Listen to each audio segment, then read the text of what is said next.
Good morning. I'm here at the Azrieli Mall in Modi'in, which yesterday was one of dozens of locations of mass protest against the war here in Israel.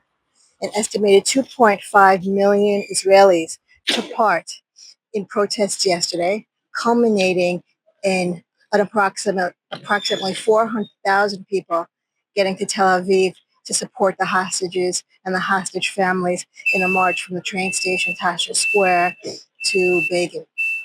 This is one of the most important moments in the history of this war, especially in the history of the anti-war protest movement. First of all, because the huge number of people who participated, and also it was a strike day. People took off from work for this. So I have three observations about this, three concerns, and one new thing. My three observations are as follows. One, clearly this is what Israelis want. 2.5 million people who actually show up, not to mention the people who didn't show up, right? People who couldn't, they were looking at the kids, they couldn't stop work, maybe they're away, maybe they're not well, maybe they just don't like crowds, maybe they don't like protesting.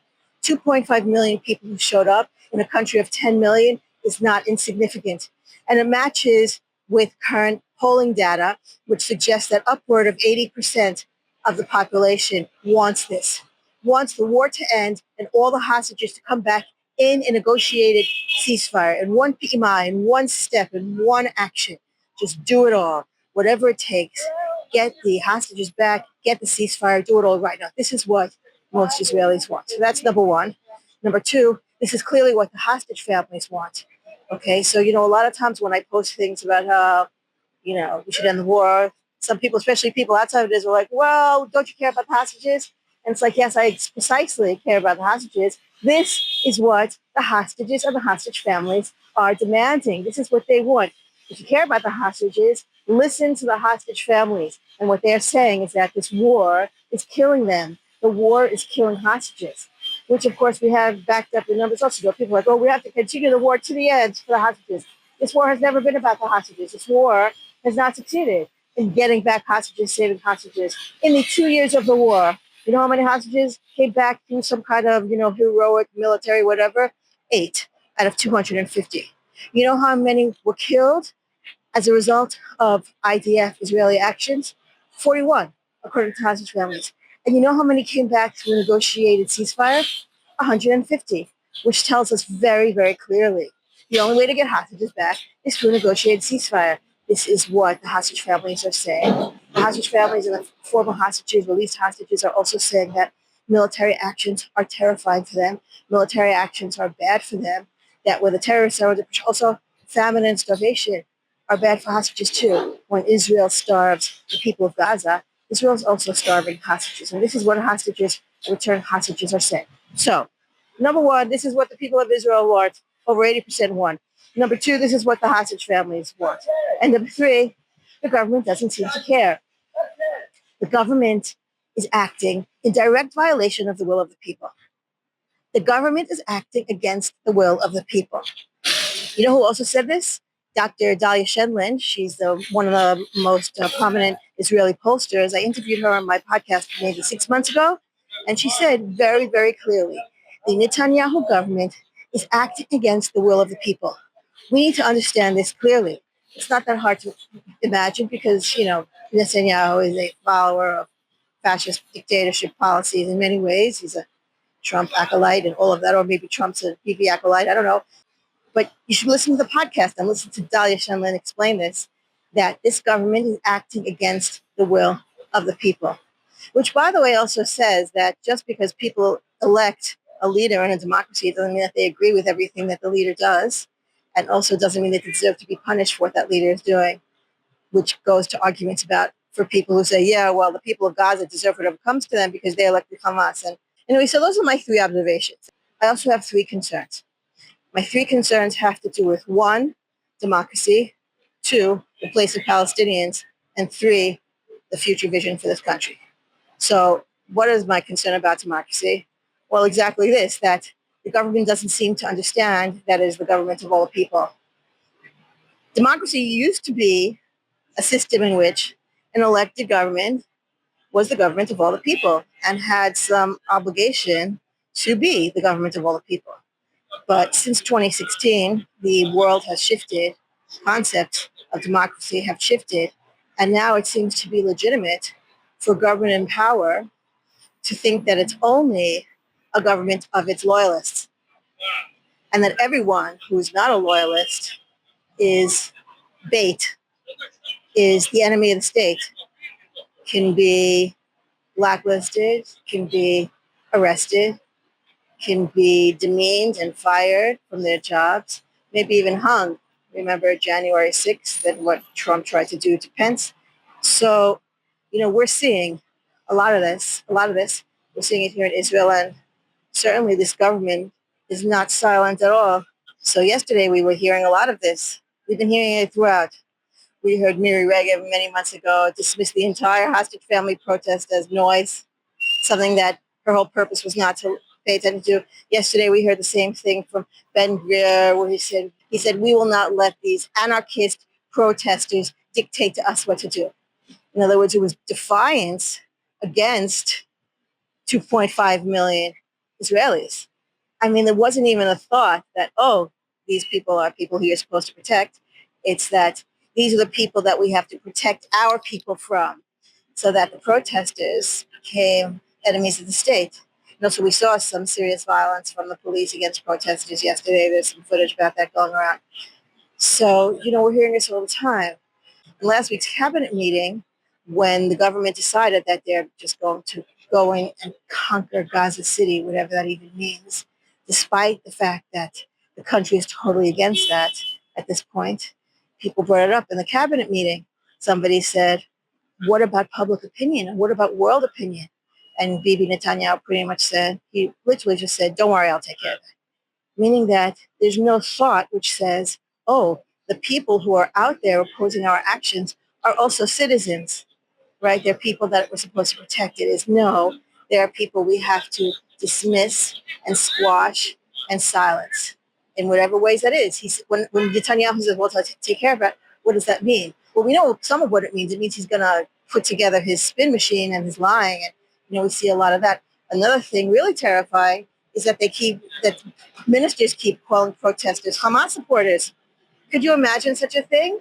Could you imagine that hostage families are being labeled as Hamas supporters? I mean, how sick and twisted is that?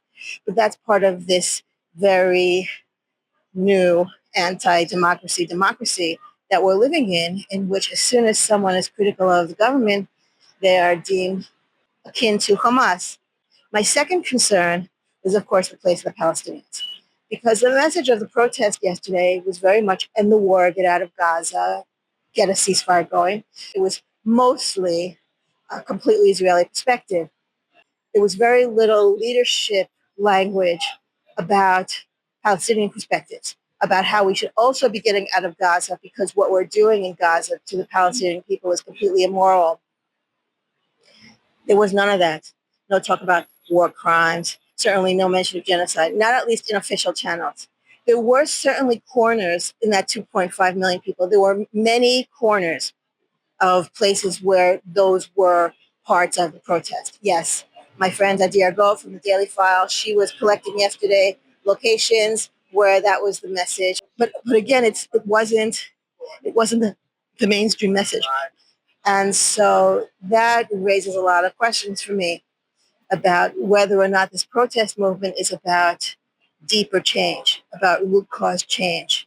Because, of course, one of the big root causes of all of this is the Israeli cultural failure to see Palestinians as human beings, right? The dehumanization of Palestinians from history, all throughout history, all that indoctrination and the way the media covers that too.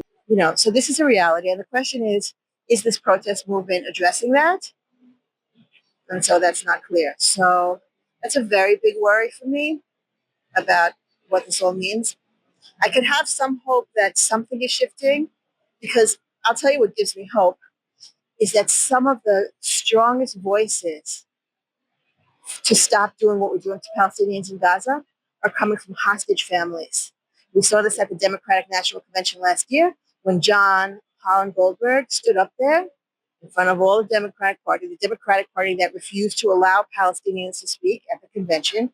He was there with his wife Rachel, of course. They both spoke. When he spoke, presumably to talk about hostages and to give an Israeli perspective, he also said, and we need to stop killing innocent Gazans, innocent Palestinians. So he said that. And that was really interesting to me. And I've since heard that. I've heard even formerly right wing members of the Hostage Family Forum talk about this, say, do not kill innocent Gazans in order to save my son. Because that, first of all, it doesn't work, and I don't want that on me. You have hostage members saying they don't want that. They don't want to be killing babies, especially when their families aren't even, their family members or husbands aren't even back as a result of that. So that tells me that just as violence feeds into violence, I say this all the time, violence isn't the answer, violence just brings more violence. At the same time, empathy breeds empathy. Empathy cultivates empathy. And that when the hostage families are saying to the world, please have empathy for my child, for my family member, for my husband, please, we're begging for empathy and compassion. What happens is then that empathy spreads to other things. So, hostage families can be forgiven if all they can talk about is their hostage family member. If Einat Zangalker would be forgiven if all she ever talked about was Matan, but it's not. She also talked about the people of Gaza, which is absolutely fascinating, which tells you how empathy spreads. Empathy spreads. Once you're in the place of empathy and compassion, the world starts looking different. So that's a little bit of a hopeful thing for me, that despite the fact that Palestinians weren't really, Palestinian perspective wasn't really front and center yesterday, it is a little bit present. And that maybe just because this movement is a movement rooted in compassion, maybe that will bring long-term change.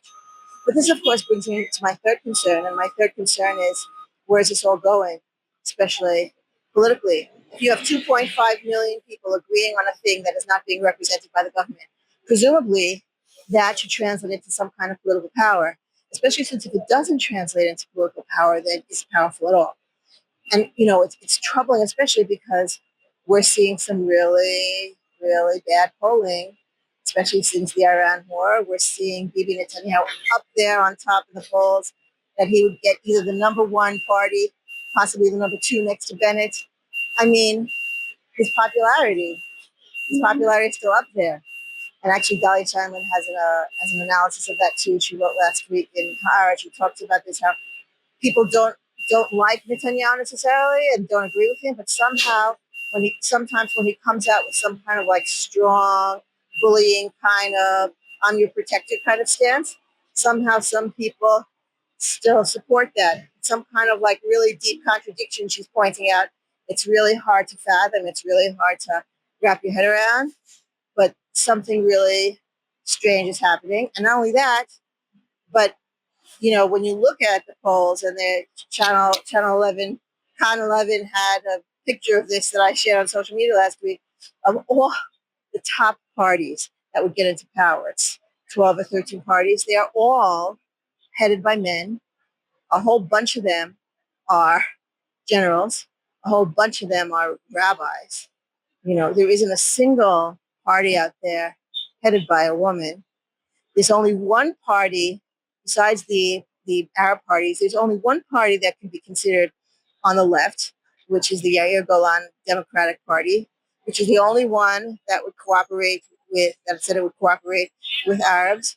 It is the only party that supported Ayman Udeh when he was threatened with being ousted from the Knesset for daring to have sympathy for Palestinians. So Yair Golan's party is the only one that's there, but Yair Golan is also a general, and he still has a very military perspective. I have a lot of respect for Yair Golan. He has said and done a lot of great things. But the bottom line, he is still a military person with military thinking. And so the Democratic Party also is run by men, generals and rabbis, basically, which is, that's what it is. We are being run by this very patriarchal culture that really there's no like sign, there's no light at the end of the tunnel here. And so I look at this protest from yesterday, these 2.5 million people, and I'm asking myself, how does that translate into political power? How does that translate? We need at least one or two new parties here. I mean, I would really love to see a standing together party. I would really love to see a standing together creative growth party.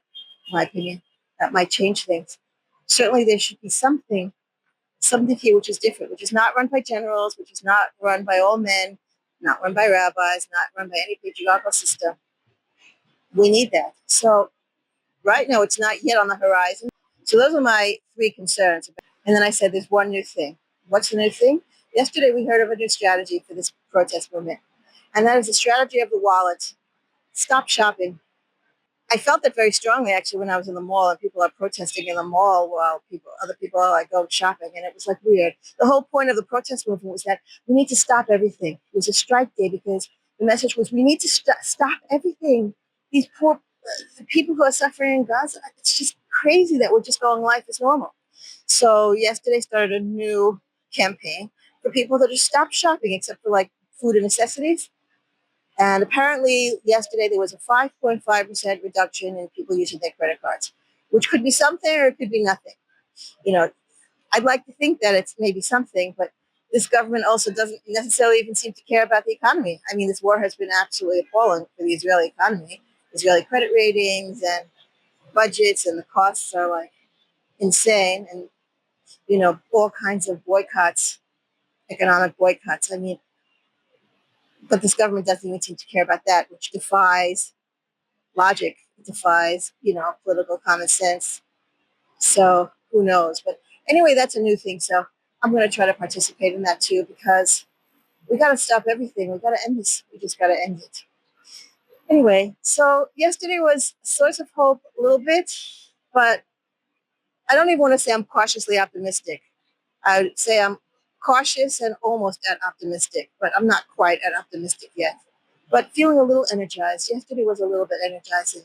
Certainly, the hostage families this morning are saying that they feel energized, they feel supported. So that's something.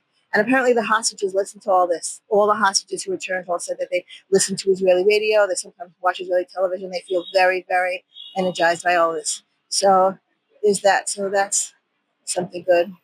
Anyway, onward and upward to be continued.